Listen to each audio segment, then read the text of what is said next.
Thor News presents. What have we found?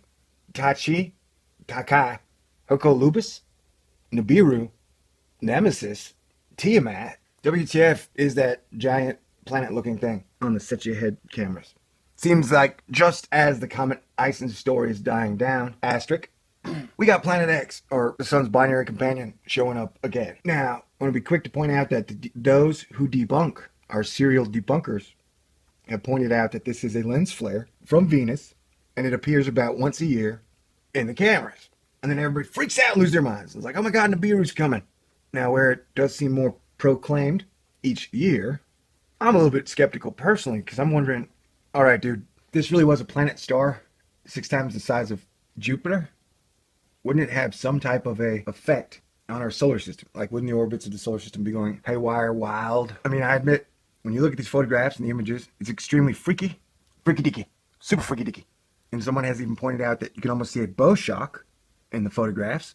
But I'm still like, hey, dude, shouldn't we be able to kind of see it a little? I mean, every once in a while. I mean, that thing is massive, giant, gigantormous. Even if it's scattered, smothered, and covered in a giant cloud of oxide dust. You know, we should still be able to see it.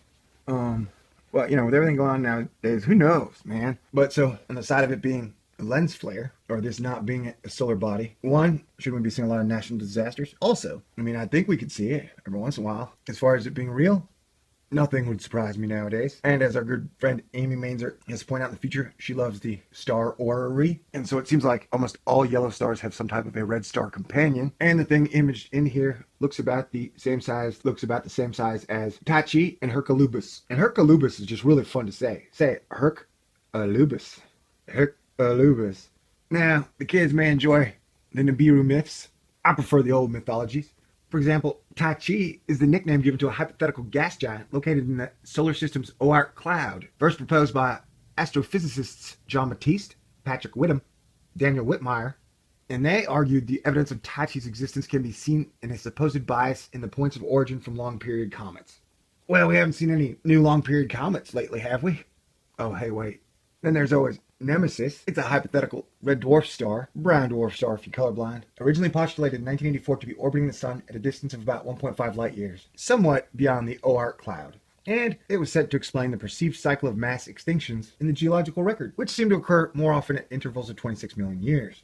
Oh, hey, did you know as of 2012, over 1,800 brown dwarfs have been identified, and none of them are inside our solar system? And they have proposed that if there was a red dwarf star or a brown dwarf, the WISE infrared sky survey mission, in its movement verifying parallax measurements, would be expected to find it. And we all know Amy Mainzer and NASA would have told us, hey, yeah, we found it. Everybody freak out. So they haven't told us. So I guess we should feel good. Now, Hercolubus, why does it seem like everything in celestial physics has sexual undertones? Now, Hercolubus, in 1999, V.M. Rabolu wrote in Hercolubus, or the Red Planet, that Barnard's star is actually a planet known to the ancients as Hercolubus, which reportedly came dangerously close to Earth in the past, destroying Atlantis, and was going to come back again. Nancy, leader, is a big fan of his work, though I don't trust her because in 2004 she told everybody to eat their dogs. And if you want to lose me, tell me to eat dogs, man. You know? This article, which I'll link to you, and it's really good, goes on to say that in Gnosis, this planet is known as Hercolubus. In the Bible, the planet is referred to as Wormwood, while modern astronomers have named it Barnard's star. Hercolubus is about 600 times the size of Earth. As the orbits of the planets get closer, their gravitational and magnetic fields exert forces on one another. Barnard's star is about 6 light years from us. And if that isn't crazy enough, about 2 weeks ago, British astronomers reported that they had found the 2 oldest brown dwarfs in our galaxy.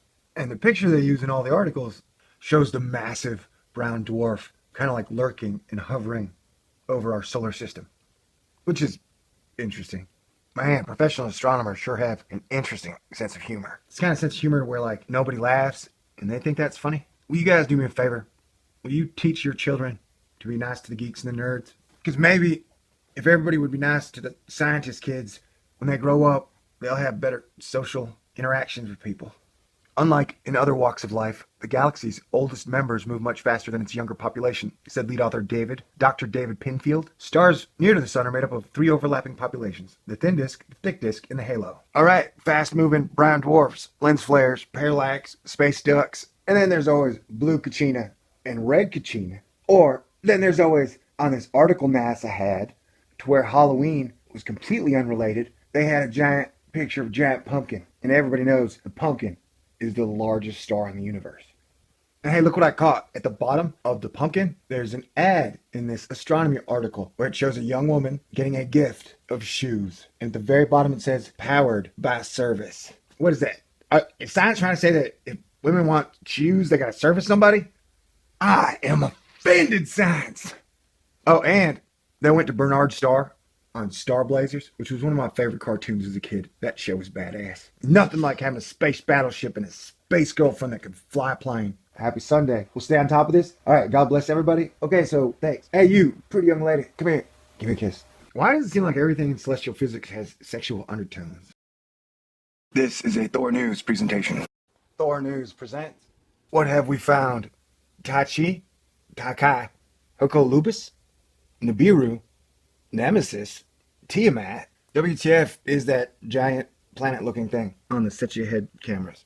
Seems like just as the comet Ison story is dying down, asterisk, we got Planet X, or the sun's binary companion, showing up again. Now, I want to be quick to point out that those who debunk, our serial debunkers, have pointed out that this is a lens flare from Venus, and it appears about once a year in the cameras.